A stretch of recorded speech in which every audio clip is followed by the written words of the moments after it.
$82.000 ekan. Жылма?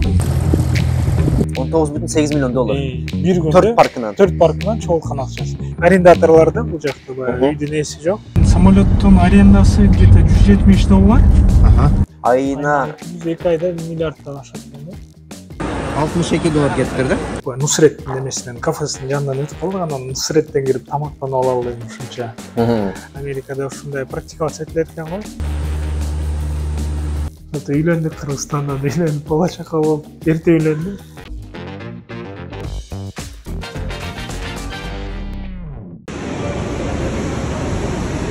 Так. Ассалаумалейкум. Кандайсыңдар?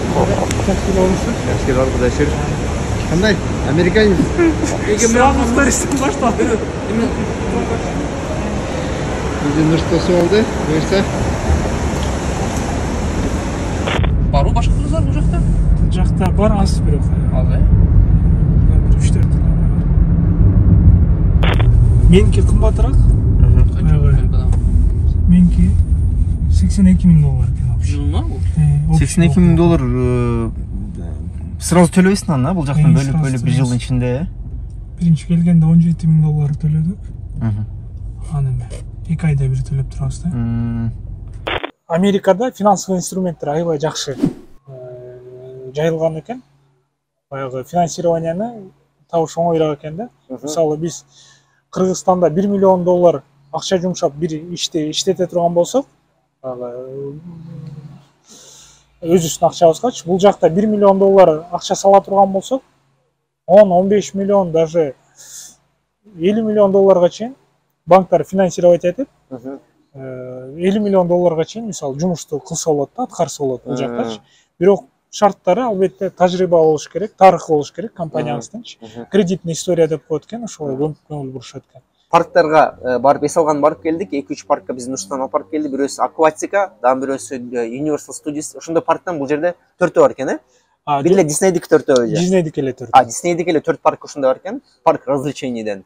Ошолор боюнча бир айтып кетсем болот экен. Финансовый жагын бир уктук, мен таң калдым. Бул чындап эле ошондойбу? Сиз изилдеп текширип көрдүң? Google'дан карап, баягы интернеттеги маалыматтар. Бул бир эле Флорида штатынын Орландо шаарындагы Диснейдин 4 парк развлечений статистикалык данныйсы, финансылык данылар. Disney World'ун bir gündük тапкан акчасы $19,8 миллион экен. $19,8 миллион. Bir günde 4 паркынан чогулган акчасы. Элестетиңиз bir günde. Айына 2 айда 1 миллиарддан ашат экен да. Элестетиңиз, биз Кыргызстаныбыздын баа 4 миллиард карызы бар деп чет элге чипиз чыгып атат. Бул жакта жылына ошондо $5-6 миллиард табып атат да, бир эле парк аттракциону. Нурс жөнүндө кыскача айтып кетейин. Менин ини досум 2018-2019 партнер дагы болуп иштегенбиз. YouTube'дан иштешкен проекттерибиз болгон. Андан тышкары толтура бизнестери бар. Менин кыйла жаш болгонуна карабастан бизнес жагынан абдан тажрыйбалуу, көп нерсени Нурсултан үйрөнгөм. Керек нерселер өзүнүн тажрыйбамды бөлүшүп кеткем. Канчанчы жыл болосуң Нурс? 1992 жылы 6 январда төрөлгөм. Таласта, Талас областынын Кызыл Ада районунда. Азыр Орландо шаарындабыз. Бул жер биздин community деп коет. Баягы арендага ушул жерден үй снимать этебиз. Арендаторлордо бул жакта баягы үйдүн эси жок. Америкада ушундай практиковаться этилет экен го. Бул жак баягы отура турган беседкасы, грили бар наркы жакта, кофеси бул жакта калып калды нормально. Кофе алган ушул жак кетти азыр. Community деген мындай ошол үйдү снимать кылып жашаган коом экен да, мындайча айтканда. Мындайча айтканда. Community апартмент комплекс деп коюшат. Бул көбүнчө ошол снимать кылып жашагандар бул жакта. Снимать этип жашагандар. Так. Бул жак не? Бул жак ошо жана бильярдны ойной турган жерлери бар. Коноктор келгенде ушул жерде баягындай конок тосуп эметсе болот да. Нар жагында офис катары колдонсо болот. Короче, квартиранттар ушул жерди колдосо болот экен да. Квартиранттар үчүн бүт эме. Бул жагында фитнес залы бар, кофе тигил жерде. Starbucks'нын кофесин коюп коюшкан. Так. Нечеси болот экен? Мен капучино. Капучино. Бесплатнабы? Кирип алгыла? Таласта төрөлүп өскөнсүң? Таласта төрөлүп өскөм. Кийин ошо Кировканын өзүндө окугам, Бишкекте окуп калдым. Мектепте алдан кийин Түрк лицейинде окудум Таласта, Талас шаарында. Түрк лицейин бүтүп Германияга барып окуп келдим. 11 класска чейин Түрк лицейинде окугансың? 7ден 11ге чейин. 10 класска чейин, 10 класста Түрк лицейинден чыгып,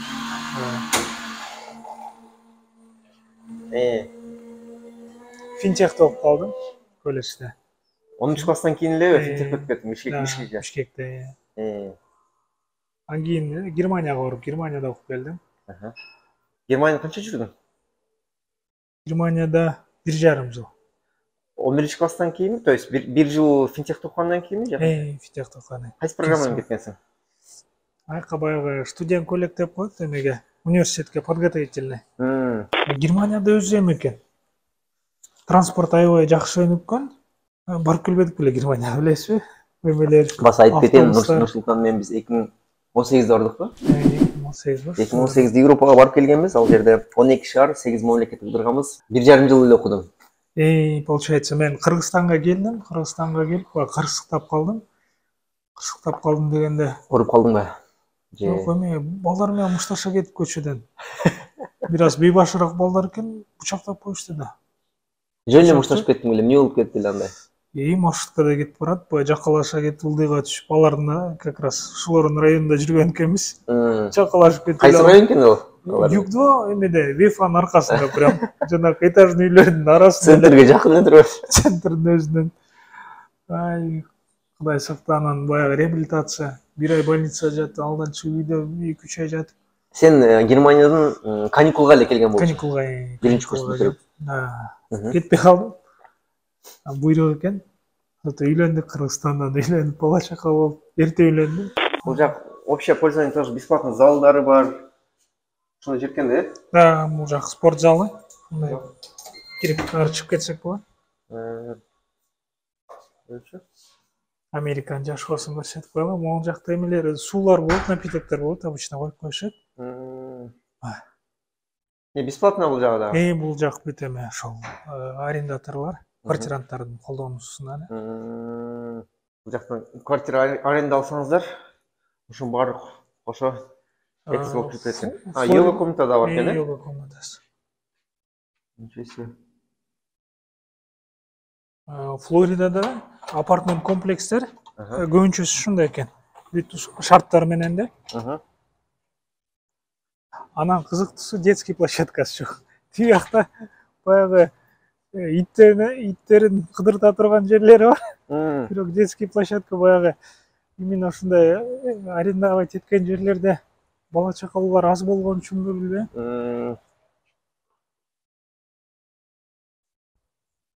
Биз иш жакка барбай эле ушул жерде отуруп алып бассейнге түшсөк болот экен эле го. Да. Тиги жакта грилдери бар.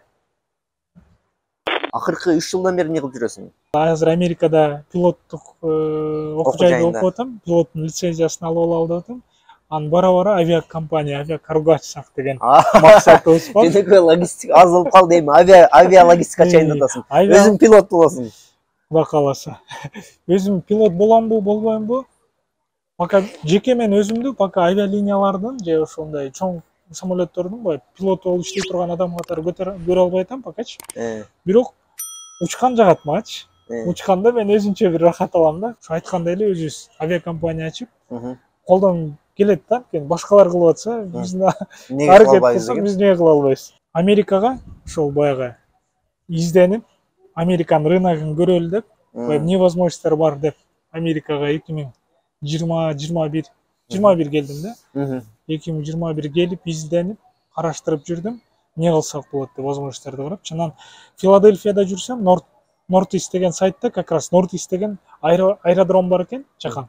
Ошол жакта авиационный школа бар экен, анан самолет айдаган үйрөтүшөт экен да.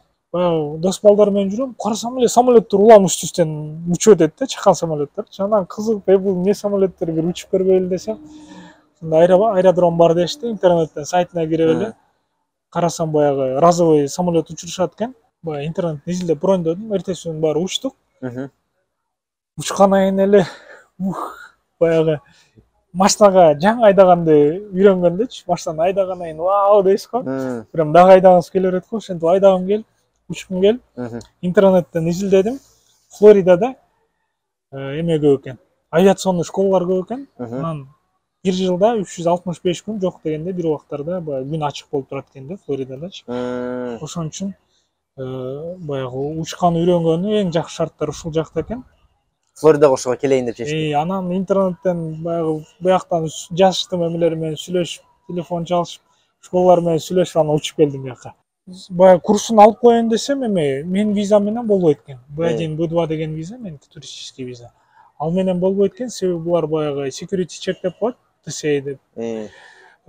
Полный текшерип туруп, анан уруксат бериш керек экен. Уруксат бериш үчүн эме самолетко учканы, баягы курс алган уруксат бериш үчүн атайын F1 виза болуш керек экен бизгечи. F1 ал кандай студенческая виза? Чет өлкөлүк болгону. F1 же M1 деген эки түр виза болот экен. Мен барган окуу жай топовый 5 окуу жайга кирет экен Америкадагычы. Пилоттук окуу жайларына. Ошон үчүн мен ушул окуу жайды тандап туруп, анан алар дагы айтканда эме болду, кызыктуусу мен учуп көрдүм, анан окуу жөнүндө маалымат топтоп атканда алар баягы чакырууну сразу эле жасап берип коюшту магачы. Келгенде эле мындай физикалык түрдө көрүшкөндө эле чакырып салды. Турганда эртеси күнү эле мага дайындап берип коюшту. Анткени баягы сурашты менден эмелердечи. Паспорттун аттестаттын копиясы керек экен. Аттестаттын копиясы менде бар болчу, баягы переводу менен. Почтамда бар экен, даже почтамдан чыгарып туруп көрсөттүм. Жарайт деди. Эми банковский справканы сурады, мен баягы счетубузда акчалар жакшы эле айланат да. Анан эме банктан выпискамды телефондон эле көрсөттүм, о жарайт деди. Анан эмени сурады. Тилиңди сен баягы англисче сүйлөшүп отурук да. Англисче тилиң баягы жетишерлик уровеньде экен деди. Всё, сага жарай берет деп туруп, паспорттун копиясын алды. Тиги семьямдын дагы аларга да жасап беребиз дешти. Семьяма чалсам, алар дагы паспорттарын жөнөттү. Ошо эртеси күнү барсам, полный пакет документов дайындап коюптур. Анан Кыргызстанга учуп кеттим. Кетип посольствого кирип көрдүк. Анан кудай жалгап визаны берип калышты. Ал эле ошол сентябрда былтыр учуп келгенбиз. Сразу бардык үй бүлөңө өзүңө 5 жылдык бериштиби? Жок, эме студенческий 1 жылга эле берилет экен. Жыл сайын жаңыланып турушат да.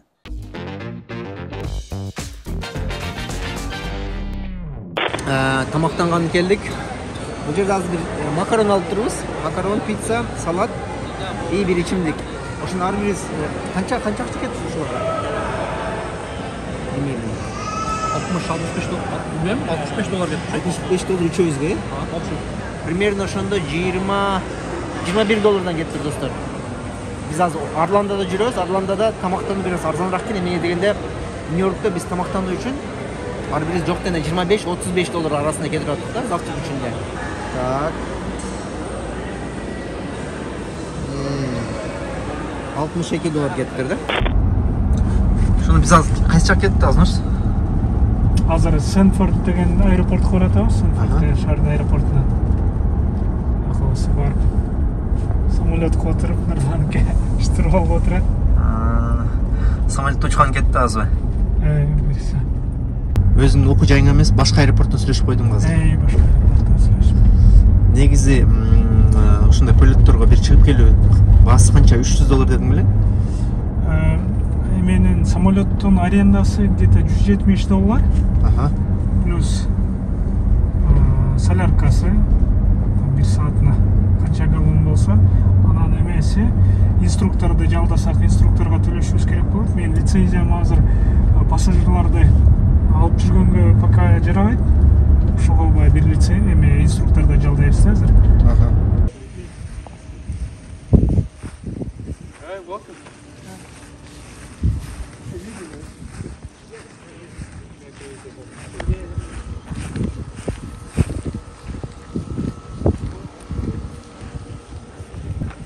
Ушунда учабызбы? Cessna 172. SP.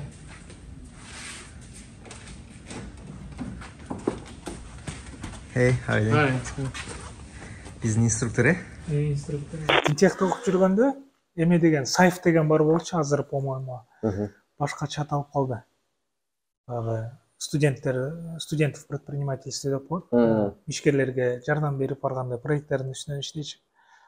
Ошондо сайф буфеттин финтехтин сайфында, анан кийин эмен Сайф Кыргызстан деп коет. Жетекчилигинде командада иштеп калдым. Анан баягы ар кандай ишке эме бизнес проекттерди көрүп өз көзүм менен кызыгуу пайда болуп жүрдү. Кийин баягы өзүм деле колуман келсе керек деп Вефаны алдым да, киоск бар болчу. Киоск дегенде остановканын баягы киосктор арендага бирөө берилип аткан экен. Ошол жерде арендага алып, гамбургерин аппарат алып, анан иштегеним барып тиги Ош базарга барып баягы реклама берип, жумуш иштеп келип, өзүм жаш баламын, 16 жаштамын ошондо. Мен аппаратты 15 миң сомго алдым эле, 10 миң сомго алдым эле, 20-30 миң сомдой кеткен. Андагы байкерден сурап эметип, киоск арендасы 5 миң сом болчу. Ошол убакта 5 миң сом болчу. Чакан киоск болчу. 2 квадрат метр, 3 квадрат метр. Чакандай. Остановканын бир 4 киоск болчу эле. Бирөө цветочный. Остановканын тушундагы жерлер эмеспи? Прям Вефанын алдындагы эле остановка болчу. Ал убакта эме, жанагы сыртына дагы баягы жашынакай кылыш үчүн Ошка жаңы чыгып аткан алга суранып, бургер эме деп жазып бер деп туруп, бекер келип клейлеп кетишкен рекламандачы. Ачканайын эле баягы проходимость аябай көп болчу да. Сразу эле жакшы иштеп баштады. Ошол учурда локация эл көп жүргөн жерде сатуу кылыш эң ыңгайлуу болуш керек деп эсептейм. Азыр деле актуалдуу болсо керек менимче. Баягы эл көп болсо все равно баскан кеткен кире берет, бирок эме баягы эл азыраак жер болсо дагы ошо онлайн эме болуп атат азыр. Азыр ошол элдин көптүгүнө контент аркылуу компенсация кылып алышат да. Ушу контентке кошумча кылып кетейинчи. Мен бая күнү эмеден Бишкекке учуп баратабыз Стамбул аркылуу. Анан Стамбулдан конуп, Нусреттин немесинен кафесинин жанынан өтүп калдык. Анан Нусреттен кирип тамактанып алалы эми ушунча. Баягы Инстаграм эмеден көрүп жүрөбүз деп барып, очередке туруп, ишенсеңиз 1 сааттай турдум окшойт очередтечи. 1 сааттай туруп, отуруп заказ берип, этин жедип, болгондо дагы кадимки баягы башка жерден деле эт жесек, балким даамдуураак жашоо эле эме даам менен жемекпиз. Бирок айткым келгени, ушунча 1 саат очередте күттүм, менден тышкарыда очередте күткөндөр көп. Анан ошол этти жедик, кымбатыраак дагы төлөдүк. Бул баягы эменин контенттин күчү да. Эме брендинг. Анан ошентип бургернейди алып иштетип калдым. Анан байкебиз Адменка иштеткен байкелерибиз бар эле. Адменкада иштеген ошолор менен барып сүйлөшүп отуруп калчумун анан. Сунуштап калды, ушундай бизнес ачып атыпсың, партнер болуп кирбейли эле. Ачкандан кийинби? Ачкандан кийин эле. 1 ай өтө элек. Мен бөлөм иштейт Адменкада, ушун жанында иштеген бала. Тоже биздин айылдан болуп кетет. Ошол айтып калды, сунуштап партнер болуп кирбейинби, менде акча бар эле, иштетиш керек эле деп. Жакшы ал дагы баягы инвестиция кылып акчасын иштетейин деп жүргөн. Ал деле менден бир 2-3 жаш эле улуу бала, по-моему. Тоже изденип жүргөн бала. Ошол убакта 50 миң сомго мен эми 50% өлөмдү саттым да. Азыр Сен биринчи дойлаңды сатыш ошол убакта болуп турган да? Биринчи баягы партнер менен иштешкен. Тажрыйбам ошондо болду. 16 жаш кезибизде. Бул дагы 50 миң сом мен сага берем, сразу эме деген сунуш болгон жок да. Канча берейин деди. Мен дагы эсептеп көрдүм. Оюмду айттым, баягы примерно өзүм 30 миң сом короттум. 30 миң сом баары кошкон да? Баягы аппаратка 15 миң сом, кийин иреттөөсүнө, локация баары кошкондо биринчи айга 30 миң сом коротконсуң. Акчаны каяктан аласың? Ал убакта ошол ата-энемен, эмеден, байкелер менен сурап эле эметип. Карызга аласың. Карызга эле. Баягы 50 миң сомго сатып туруп, ал жер иштеп аттым, иштегенде ал убакта күндө бир 500 сом, 1000 сомго чейин чыгып атты да пайдасычы. Баягы эмеден. Күндө таза пайда. Таза пайда болсун. Баягы. Сен биринчи курстуң, күнүнө 500 сом таза пайда көргөн, ошол учурда күнүнө 500 сом, 1000 сом табуу бул. Да. Аябай кенен жүрүп калганбыз, анан бирок эме кылдым. 50 миң сомду алып туруп, сразу жок кылып салбай же башка эмелерге коротпой, ал убакта эме вечерка эле интернеттен баягы изде албайбыз, дизель платформа бирок анча актуалдуу эмес болчу эми мен. Вечеркадан издеп, кайра эле ошондой оборудование саткандар барбы деп, бир эмени таптым, тиги Ала Тоо кинотеатрынын жанында прям эме даяр будкасы бар экен, будкасында гамбургер сатчу экен. Анан ошо оборудованиясы менен сатып аткан экен, ошону сатып алдым да. Бул өзүңө сатып алдың? Өзүмө сатып алдым. Бир 2 айда эме 2 точка болуп калды.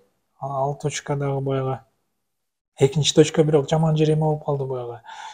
Мэрия алабыз деп аткан жер болчу экен да ал жерчи. Ошого сатып тур экен да. Аны канчага сатып алдың? Точкасы менен бирге, оборудованиясы менен бирге? Азыр эме 70 000 сом беле, ошол убакта ушундай эме экен. Бааны айткан, мен бирок баягы жарымын берип, калганын 2 айга 3 айга рассрочкага сурагам, анткени баягындай жерди вдруг алып койсо тигинсе болот деген рисктер. Молодец, ошол моментте ошол рисктерди предусмотрел, болуп калышы мүмкүн, бирок проблема чыгышы мүмкүн деген нерселерди сен көз алдыңан өткөзүп койсуң да. Ошонун баардыгын заранее эметип баягы кеңешип, ар кимден сураштырган үчүнбү? Эме ушундай риск болуп калышы мүмкүн деп, ошондой толук акчаны бербей, 35 000 берип, анан дагы бир жери ойлогонум, примерно ошол меники 70 000ге жетпейт болчу ал убакта акча. Калган акчасын баягы иштетип 2-3 айда жабып коебуз деген ой болчу. Ошон үчүн ошондой сунуш болуп, тиги киши макул болгон. Баягы 15 000 сомду өзүмө запас баягындай ар кандай эмелерге алып койгонсуң. Колдонуп калсак деп. Анан ошентип айткандай эле бир айга жетпей эле баягы эмеси пайда боло баштады. Бул жер мэрия алат деген бул деп хозяйка сүйлөп баштады. Анан тиги байкеге да айтып, бул жерде эме точканы алат экен. Мен чөтө иштете албайм окшойт байке, мага акчамды кайтарып бериңиз десем, ал акчаны кайтарып бере албайм. Ошо боюнча эмени мага өткөрүп беришиптир ошол эмеге. Точканы проблемасы менен бирге. Проблемасы менен бирге 35 000 сом эле эмени өткөрүп берип койду точканы. Кийин бирок сразу алышкан жок мэрия биз аякта. Мен Германияга кеткич экти почти. Бир 7 ай иштепсиң ал жерде. 5-6 ай иштеди да, точно 5-6 ай иштеп, анан кийин мен кете турган болгон үчүн аны жерди бирок мен как бизнес катары сатпай, уже эме оборудованиясын өзүнчө, тиги будкасын өзүнчө сатып, будкасы сатылбай калды, ошон үчүн калып кетти. Оборудованиясын өзүнчө сатып, ошентип кетип калгам да. Ошол биринчи ишкерликтеги тажрыйба болду. Пайда көрдүңбү ошол точкадан? Кеткен акчаңды чыгардыңбы? Чыгарганым эсимде жок. Караганда эгер 500 000 сомдон чыгатса, бир айда эле чыгарып кеткенсиң да, мына общий несин бир айда эле чыгарып келдиң да ошол убакта. Получается. Ошол эле бизнес модель го, ал сен аны кантип көрө алдың? Кандай болуп? Мисалы бир айда чыгараткан болсоңчу таза 500 сомдон чыкса, мисалы, 1000 сом десек 30 000 сом чыгып калат экен да грубо. Бирок ар дайым эле 1000 болбосо керек, 500 000 артат болсо 700 дейли. 700 болсо 20 000 сом. 20 000 сом. 2 айда пайдасына чыгып калат. Мен где-то бир 4-5 ай эле иштеттим окшойт аны. Ошондо өзүм акчамды чыгартып, плюс оборудованием бир 15 000 сомго саттым эле ошол убакта. 2 точканы. Жок, бирөөнүкү. Тиги өзүң. 2 точканы болсо, тиги партнер байкебизге тапшырып берген. Ал байкебиз иштете албай кийин оборудование алып сатпай ошол тоже эметкен. Точка жабылган. Анткени өзү башка жакта иштечү. Ага чейин сен өзүң карап берип аткансың да, Германияга кеткенге чейин. Ооба. Ошол 2012 үйлөндүм, үйлөнгөндөн кийин эле баягы ишкерлик менен алек боло баштадык. Биринчи ошо өзүм билген Тиркоторум агенттигин ачтык, кийин виза ачып, виза боюнча иштеп аттык, андан кийин ошол логистикага кирдик. Логистика ишканабыз азырга чейин иштейт. Кудай кааласа, баягы Европа, баягы Турция, Россия, Кытайга чейин жүктөрдү ташыйбыз. Кыргызстанда ошол 2012 жылдары логистика жаңы өнүгүп келаткан экен. Мен даже өзүм эсимде баягы эмеден перевалдан өтүп баратып, чоң грузовой фураларды көрүп, ой, буларды кинодо көрүшү керек, бизде дагы пайда болуп калыптыр деп атып, КамАЗдарды эле көрүп жүрбөшүк беле мурунчу. Анан жаңы иномарка баягындай американский фуралар жүрсө, вау деп таң калып жүрчүм эле. Демек ошол убактарда примерно логистика Кыргызстанда аябай жакшы өнүгүп келаткан кез экен. Анан баягы жүк таап берип, клиент таап баягы иштеп алектене баштадык. Интернет аркылуу эле? Интернет аркылуу эле. Өзүнүн сайттары бар? Делла деген өзүнүн сайттары бар болчу, азыр сайттар көбөйүп кетти. Ошол сайттарга эле кирип, баягы биринчи жүк табыш керек болгондо ошол сайттардан жүк табып байланышып, жүк табдык. Кийин бизге клиенттер ал убакта баягы Казакстанда отурган үчүн логистикалык компаниялар, диспетчерлер биз Казакстанга чалып, кыргызстандык клиент менен байланыштырып, Казакстандагы компанияларчы. Логистикалык компаниялар, перевоз кылганда. Да. Анан биз Кыргызстандагы клиенттерге машинаны коюп беришик да. Анан Кыргызстандагы клиенттер мага түз байланышып уже. Баягы дагы машинаң барбы, эме жүктөрүбүз бар эле дегендиктен биз ошол эле сайттарга баягы объявленияны бирок Кыргызстандын компаниясы катары чыгара баштадык.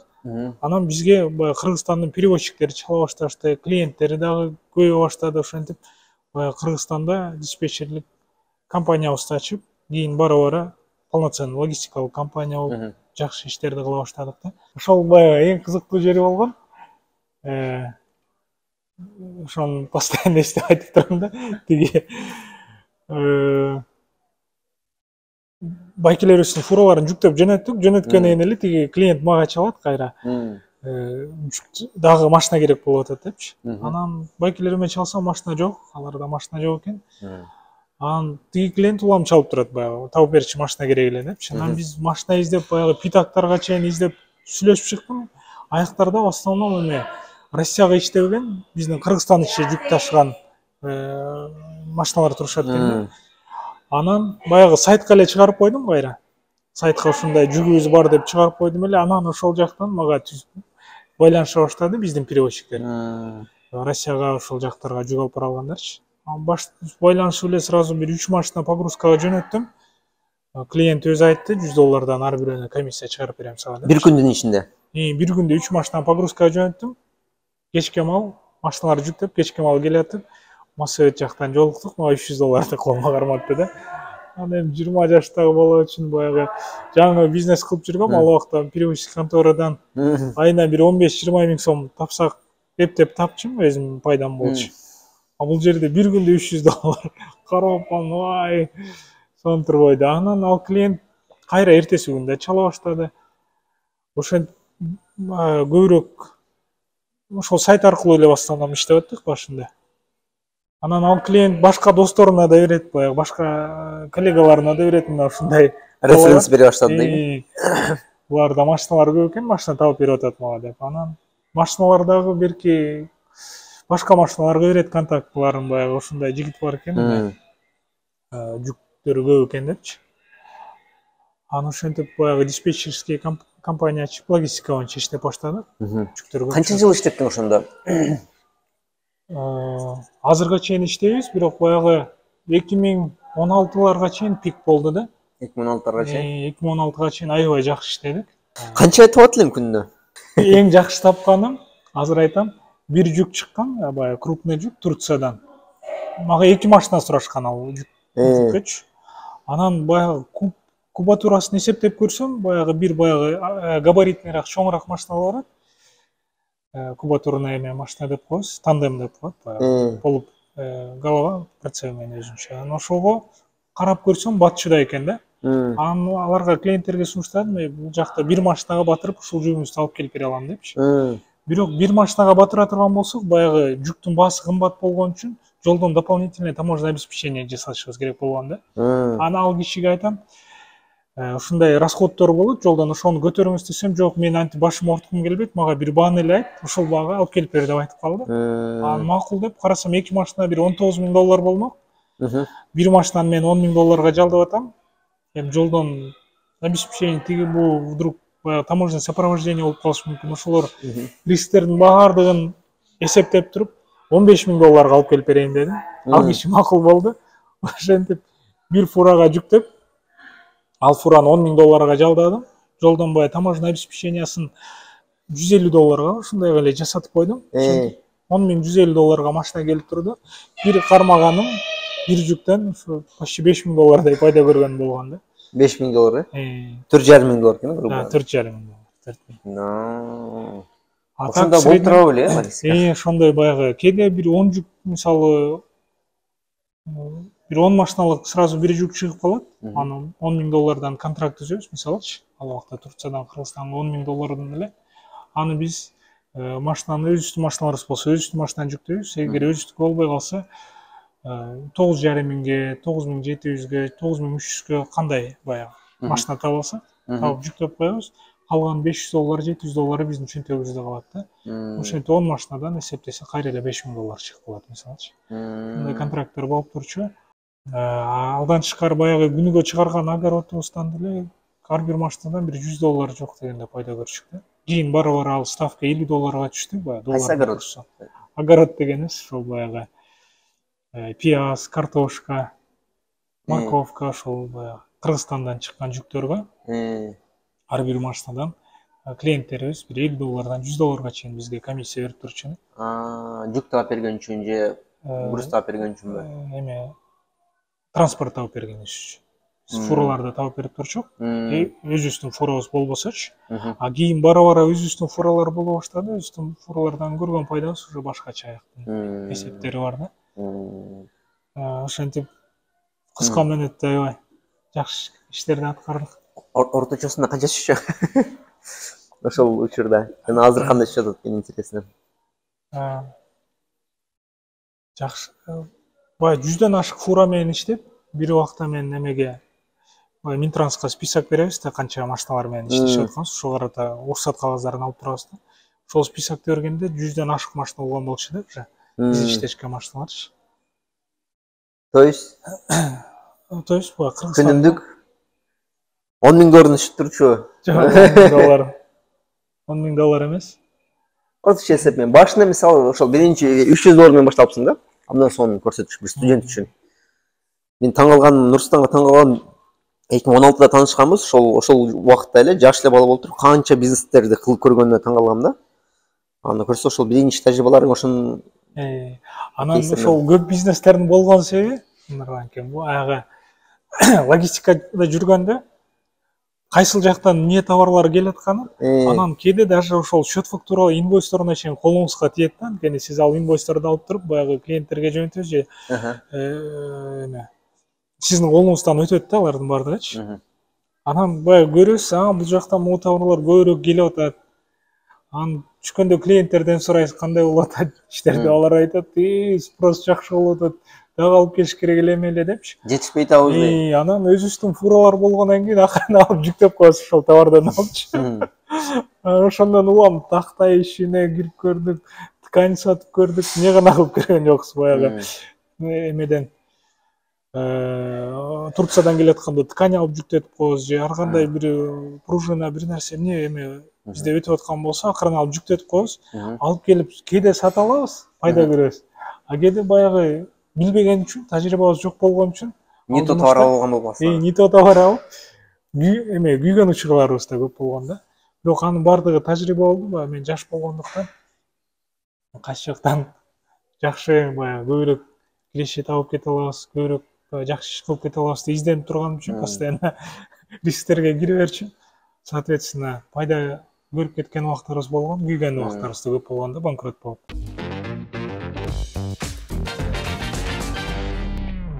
Анан YouTube боюнча дагы, YouTube'ду дагы эметип калдым, Малик дос болом. Чого турабыз, Малик менен да чого бир иш баштаганбыз өзүчү. Эмне сайтыңар? Сайт жасайт белеңер? Жок, анда мен бир матрасный цехты сатып алгам. Сатып алып матрасный цехты иштетип жүргөнбүз. Тиги Малик айтып калды, Курманбайкенин эмесин баягы семинар болот экен YouTube боюнча, барып келгейле деп. Мен убактым болбой бара албай калдым, бирок барып келип аябай вдохновленный болуп, эле соң деп айтып келди. Кийин өзү дагы баягы иштеп YouTube менен аралашып кетти. Мага келип баягы экөөбүз дос болгондуктан эмелерин айтып берип, мен дагы аралаша баштадым. Анан ошентип баягы сиз менен таанышып, сиздерден баягы Курманбайкелер менен таанышып, консультация алып, сиздердин кеңешиңиздерди угуп отуруп, кийин биз дагы чакан студия болуп, YouTube боюнча дагы иш алып бара баштадык. Азыр YouTube командаңда канча адам бар? Ушул анимация көбүнчө, детский контент жасайсыңар? Анимация көбүнчө баягы анимированный студия каналыбызда көбүрөөк бала иштейт. Общий командабызда азыр бир 15-16 киши офисте отурат, штатный, плюс дагы мындай иштешкен эме бар. Ал командаларыңды азыр өзүң табып, өзүң кыласыңбы же азыр ал жагына киришпей койсоң, караган балдар барбы? Азыр ошол жакта студиянын жетекчиси, команданын үстүндө эметкен балдар бар, отурган балдар. Ошолор бүт операционканы ошолор контролдошот. Биз баягы чогуу балким жаңы направление ача турган болсок, ошонун үстүндө чогуу ойлонуштуруп пландарды түзөбүз. А так в целом команда өзү эле уюштуруп, Кыргызстандан өздөрү жасай беришет да жумушту көпчүлүгү. Студиябыз чакан болгону менен баягы максатыбыз чоң. Айткандай эле Американын рынокторун багындырабыз кына калабыз. Кудай буйрса. Общий каналдарыбыздын баардыгын совокупно эсептесек, баягы иштеп баштагандан бери бир 10 миллионго жакын подписчик чогулттук го деп мен эсептеп жүрөм да. Общий каналдарыбыздын саны. Бир алтын кнопкабыз бар айткандай, силердикиндей көп эмес, бирок Кудай кааласа Акчасы бар го. буюрса сиздерге жетели деп баягы аракет кылып жүрөбүз.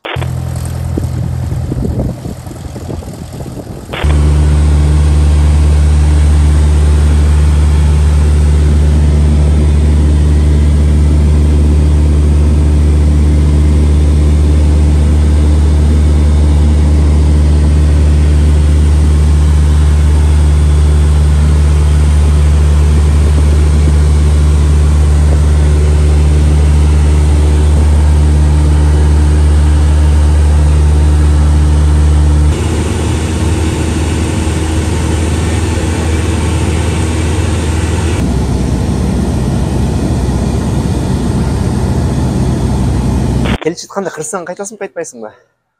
Албетте. Мен баягы келечегимди только Кыргызстан менен эле көрөм, негедир. Америкада авиацияга окуганы аябай жакшы мүмкүнчүлүктөр бар экен. Баягы тил билишиңиз керек, шарт англис тилин билесиз. Аттестатыңыз болсо, анан 18 жаштан өйдө болсоңуз жетиштүү экен да. Ошого Google'дан эле интернеттен издесеңиздер, Flight School деп Флоридада штатында окуу жайлар аябай көп. Достор, Нурсултандын өзүнүн баракчасына да жазылсаңар да болот. Ошол эле бизнес боюнча, оюмча авиация боюнча, логистика боюнча, негизги Америкада система боюнча контенттер чыгарып турат го деп ойлоп атам. Колдон келишинче маалымат берип турган аракет кылам. Анан баягы биздин жаштар кайсыл бир тармакта алдыга жылып аракет кылып атса, ошол жакты колдоп берип бир эметкени ачыкмын да. Эгер суроолор болуп эметсе, Кудай кааласа колдоп, билген болсо бөлүшүп айтып турганга дайыма ачыкпыз. Все анда. Ийгиликтер.